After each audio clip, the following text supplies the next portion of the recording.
beautiful film, and when you watch it, it's like the DP work, the editing, the cinema. I mean, everything about this movie.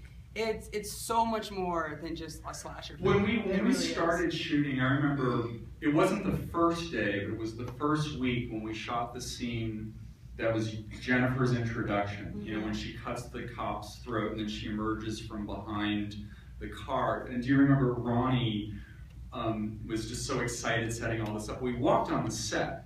And we hadn't seen it lit until we got there, and we see these gigantic, beautiful shafts of light coming through those clerestory windows up in the garage, or the hangar, or whatever it was. And all, you know, they had slicked down the floor, and it was all blue. We're going, oh my God, this is junky-looking warehouse. Like, yeah, it was so beautiful. This is amazing. I remember Ronnie was going, this is like a commercial for murder. It was, you know, because it's so slick. There's something very Madison Avenue, Helmut Newton about the look of this movie, but I'll never forget that. It's like a commercial for murder. I remember the first scene where I'm sewing Chucky together, and now I don't remember if it's still in it, but after I put him together, I sort of cradled him and I fall down to the ground. Well, what they did, and that's what has a real surreal quality, they put the film backwards. So I wasn't actually falling to the ground. I was on the ground and then I sat up. So I just remembered that has a very lyrical, sort of dreamlike quality. And that's why, because I'm not actually falling down, I'm actually sitting up. And then I had the idea that when I'm sewing the doll together, that I would put the eyeball in my mouth. And Ronnie loved it because it's sort of a Dolly-esque image. But I remember there were people on the set going, well, how can he see her with the eyeball in the mouth if he doesn't actually have eyes? And I thought, okay, that's really pedantic. It's magic, okay? It's magic. And the eyeball was really dirty because they didn't know I was going to put it in my mouth. And I remember Ronnie handed it to someone. He said, can we clean off this eyeball? And somebody brought it back and they started shooting. And I popped it in my mouth. And I guess they didn't know I was going to put it in my mouth because it was just covered with soap. But, I was a pro. I didn't flinch. I didn't spit it out. I didn't say, how dare you?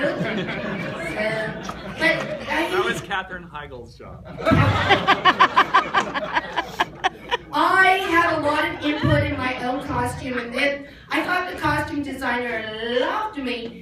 And then, you know, I do Google myself from time to time.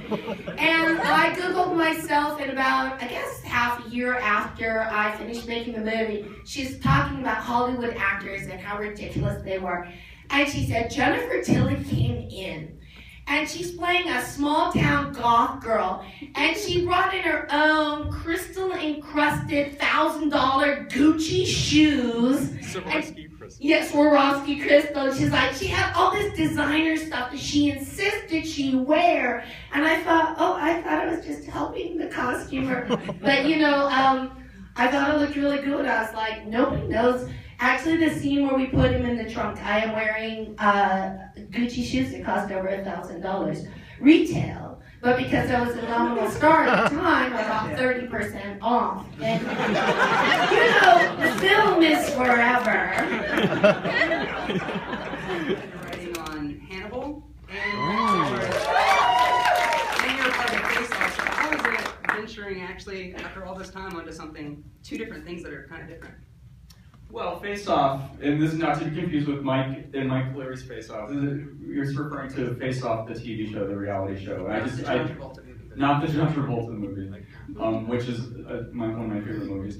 That was just a one-off. I did a guest judge, because it's going to air next March, and it's the theme of the show was dolls, and so they needed a doll expert, and I guess that will be on my headstone. Scary doll expert. Hannibal, one of my fellow Hannibal writers is here, Helen.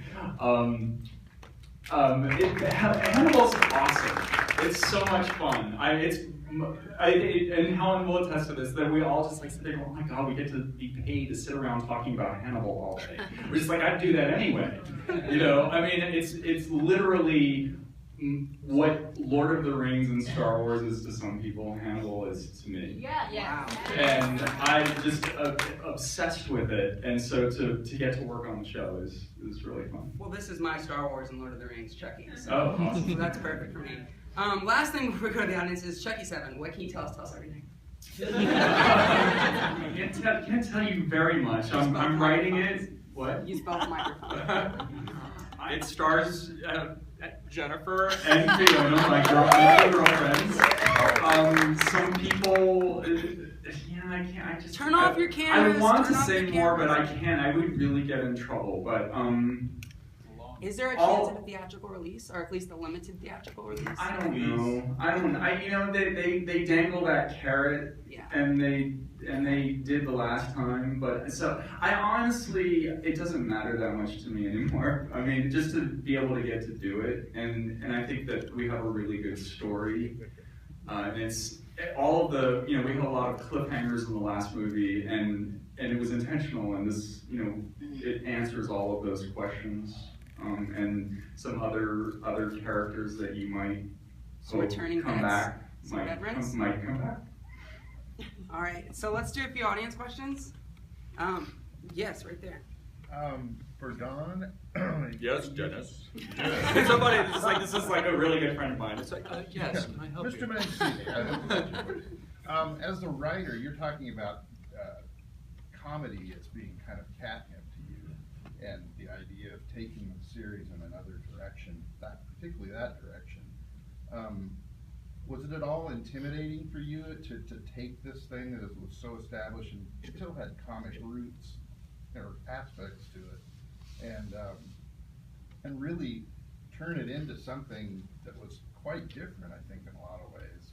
Were you Not intimidating at all, because as I think everyone up here would agree, when you're making these movies, the temptation to do the Saturday Night Live skit parody version is very strong. You're just, even when you're doing like the serious ones, there's just something inherently funny about it. And so the opening scene of this movie in the evidence locker, where we see all the totems from the other horror icons, that was actually a scene that I had in my original draft for Child's Play 2. So as a kid, I was a much bigger fan of Bride of Frankenstein than I was of Frankenstein, and part of that is because, as I know you know, Dennis, is that Bride of Frankenstein has a lot of elements of parody in it. And I just, I grew up in the 70s, I loved Saturday Night Live, Carol Burnett Show, sketch comedy, and I think that Bride of Chucky has some of those traditions. And we carried it to like the nth degree in Seed of Chucky. I mean, and to greater or lesser success, depends on, Dennis, thumbs up. Anyway, but that's another screening, I guess. Yeah, we just need to do a marathon one. I need to see Child's Play 3. It's a bucket list. It's the only one I haven't seen in the theater now. So we got to do 3 maybe next year. Yes? No, not you. Not me. Yeah, you. So, Yes, young man. Jordan Gavaris from Curse of Chucky and Orphan Black. So the director and the writer don't always get along. Sometimes they do, and it's incredible, or sometimes... I usually don't get along with myself. Well, actually, that's where I was going with this, because from the beginning of the franchise, you were relatively, you were definitely the writer, and I'm sure you were involved somewhat in the process, but you got progressively more involved and more hands-on as the franchise continued, up until Seed, which you directed, correct? Right. Right. But I noticed in Bride, for example, there's one of my favorites when we're talking about style is a really cool die-offer shot, and I noticed that came back in Curse of Chucky. So I was curious to know what your relationship was like with Ronnie Yu, and if you had any influence at all in creating the style and the world on set. I would love to say yes, but I mean, Ronnie didn't really need my help in that regard. We had a lot of the same touchstones and influences, Brian De Palma being one of them, and of course, as most people here probably know, probably everyone here, who bothers to come to see Bride of Chucky at midnight knows, Brian De Palma loves split-field diopters, and Ronnie did too, and I think he used them so beautifully. There's one of Jennifer, in the scene where it's early in the movie where Tiffany is just realizing Chucky has no intention of marrying her, and Jennifer is right up close to the lens on this side of the screen, and Chucky is in the background laughing at her, and but both are in perfect focus, and it's just one of those shots that's just kind of mesmerizing. It was also a really good part of the story to use that, if that makes sense. He didn't use it just randomly. He used it well, and I think I learned a lot. Hitchcock used it before De Palma, I think a little. Actually, I mean, even though De Palma, takes a lot from Hitchcock, the split field diopter thing was really more De Palma's Yeah, it was thing. so De Palma, Yeah, first of all, this is great. Thanks for making this happen. This is so exciting. And all of you guys are amazing. I have a question for you, Mr. Betsy. But I have to share a story real quick about Jennifer Tilly. I managed for a venue, and she came in. Well, she got there on time. And she came into a suburb. I'm in a suburb theater. Anyway, she came in and I said, "Is there anything I could do for you?" And she said, "Can I just get some water?" And I went over and got her a plastic bottle of water and gave her the water. And she turned around, pulled out $5 or $10, put it in the tip jar. I thought that was really classy. I never forgot. I just thought that. I said, "This is the." My partner is a huge fan of yours. He adores you. I've been bragging since I met you, and he's been talking about you, so he's excited to be here. We get to see Evil Dolls Night, because we saw Annabelle. Now we get to see two more dolls. What did you think? It was a little weak for me. It was a little weak. A little weak. Say that a little louder. A little. Yeah, your dolls are way better. I did a test screening. I mean, I'm pretty sure the NEAs with myself out here and Twitter and stuff, I'm surprised I haven't gotten caught. I saw my friend Crystal right here with the camera. We saw Annabelle like 4 months ago. They reshot about 70% of the movie, and it's still shit. Yeah, it's so weak. It's weak. It's a shame. And yet it's going to make I $30 love million. John Arleonetti, who was actually the DP on Child's Play 3. Right. So I love that guy, and I feel really bad, but the movies, you came to the right doll movie. Yes, that's right. You got it. Let's do 2 more questions really quick. Way to raise a fucking child. She's like, I want a photo with that Jason. Gosh, my favorite day on the movie? That's really hard.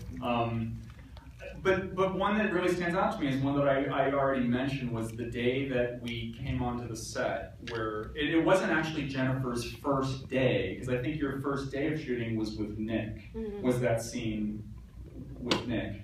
But later in the week, we shot the scene where you cut the guy's throat. And it was just so beautiful, and I think that we all just kind of saw that day, it's like, this could be something really special. So that's what I would say. For me, I think it was actually Jennifer's first day, because so much of the tone of how that movie would be, and it was delightful the whole way through, was set that day. And Nick was so good, and it was your first movie, and obviously so beautiful. I mean, everyone would love him, but just so charming. And Jennifer was so funny and sweet, not just in her performance in Denver Runner, but to Dawn, because she was going off book a little bit, and had to recall some later lines, and Dawn was a little nervous about giving notes, but very insistent on getting it right, and you could just see this friendship start like that, and it was really nice to witness, and she was very funny and sweet about it. And well, a great way to start the movie. I think what Corey is saying is that, Jennifer was kind of the MVP on the movie, and the tone gets set by that person, and it could go either way. And Jennifer was just so incredibly gracious and nice to all of us, and here we are, 16 years later. Yay! It's at 1 a.m. Yay! Last one, I saw you jump up. So I want to talk about my favorite day. I'm sorry. No, but actually I was going to say it was the same day, because I just remember the river was running through it and the sunshine was great. I think I might have been able to look at some footage, how they have the video playback. And I remember Dawn or somebody said, oh, you remind me of your character's like Marilyn Monroe. And yes, and I liked it. And then Nick was sort of flirting with me because it was his job. Yeah, and he's like been on the other side of he's behind the tree, he's putting his tongue down Katie Heigl's throat. But it was a very idyllic day. The sun was shining. I was wearing my $1,000 Gucci shoes, which I managed to argue past the costumer, and he was in the box, and you know, it was just, it was like making a real movie. I mean, after that, it was all dull stuff. You know, it's very hard to act with Chucky because whenever you're talking to him, you have to ignore the fact that there's 12 cameramen crawling along the floor covered with a black tarp under the illusion that you can't see them because there's a black tarp on them. And I was always having to hold Chucky up really high, so when they turned around to do his P of U, P of V, P point of view, I would always hold him up high so then there wouldn't be a really bad low angle on me that would give me a double chin, and that made my arms tired and so I don't really work out. So the day with Nick was a day of real acting, and then after that, it was all downhill. That's why you came back for 2 more sequels. I love making Chucky movies, and I love Don Mancini. And I love Don Mancini, who is a very clever boy. I love you, and I want to be in the new movie. Stars Fiona Doris. I want to kill her. My character, of course. You know, the thing about Chucky is he and the people that operate him, they're dastardly people. My favorite day was Chucky tweaking my nipples, which he did over and over with great force. I don't know if you know this, but they made him like, he is like the Terminator. Yeah. He like, it's not just like the little wimpy, you know, like Muppet. It actually grips things, and they were tearing at my areola. Let's put it that way. And he had like that look on his face, and I could hear the chuckles. The trailer, they were under the trailer. It was very, I've been under the trailer before. But and then of course I loved the spider on my face. She was really sweet. She was beautiful. Charlotte. You didn't have any good days. I didn't have any real terror days like you guys had. Hello, Rain. You were in the rain. How about your rain day? Is that a good or a bad day, Nick? Rain day was one of my best days because I was in excruciating pain with Toronto weather and winter and rain water that was like, 35 degrees, 36 because it would have been frozen. But the nipples look good though. I gotta tell you, I got to talk with John Ritter before, obviously. And he had a really great, a vulnerable story that he told me about his work in Sling Blade, and it was one of these like really personal things that he had a thing with Robert Duvall, and they didn't really get along, and whatever. And I remember that being really special to me. So God rest his soul. Tell him what he said. Duvall gave him a bunch of shit about being on Three's Company, and it really affected him for like 20 years. Like it really, really bothered him in a bad way. And actors are sensitive and they hold on to things. They're and also competitive. That's true. Duvall saw he was on Survivor Island. Competitor. And I loved working with Jennifer, and I'm not just saying that because everybody else is saying that because she was the VIP, but she was lovely to work with. Thank you, Jennifer. Yeah. So let's do that last guy that jumped up right here. I have no idea if Martha Stewart has seen the movie. Well, we did that. We brought her back in Seed of Chucky too. The only thing that was ever flagged that I remember was actually in Seed of Chucky, the Julia Roberts joke. Because in Seed of Chucky, where Jennifer's playing herself and she's having this conversation with her assistant, and she's decrying the fact that her career has devolved to the point that she's in Chucky movies. And, art imitates life. and she's saying, "Oh, why couldn't I be Aaron Brockovich? I could do that without the Wonder Bra." And I could have done it without the Wonder Bra. Which is, how many syllables is that? Anyway. anyway, so she makes a disparaging remark about Julia Roberts, saying, "Well, that she got that part by sleeping with the director," and the studio made us add the line where her assistant says, "You know that's not true." So we're covered. So we were covered. I'd like to think that Julia Roberts would have a sense of humor about that. She probably loves the movie. She probably loves it. Okay, so before we go, I actually have one trivia question. That's going to be for 2 tickets to any upcoming midnight that's planning to see me after the movie. But raise your hand, don't yell it out. The Bride of Chucky poster is a spoof and a ripoff of what other slasher film? Your hand was. We know. Because we got in trouble for it. Oh yeah, what is it? Scream 2. That's correct. So yeah, once again, my name's Corey. My Twitter is MovieDude18. I do these events for free. They're awesome. They kick ass. People like you, people like them coming up here, it means the world to me as a fan of cinema. And I can only keep doing it. I don't have a website, I don't have a blog, I have a Twitter account. And so I can do my best to get more people up here as long as you guys keep coming, and I can do these, you know, again and again and again. And we have the Jawbreaker 15th anniversary reunion with cast and crew coming up next month. 10 Things I Hate About You. And then next week, there's 2 movies on my bucket list, Child's Play 3 and Scream 2, to see in a theater. And we've got Scream 2 on 35mm. We don't have any guests confirmed, but believe me, I'm emailing, texting. Yes, but basically everyone come to Scream 2. So, but thank you especially to Corey, Don, Jen, Alexis, Nick. You guys, this movie is honestly just one of the best, and I love you all. I adore you all. Thank you. Thank you.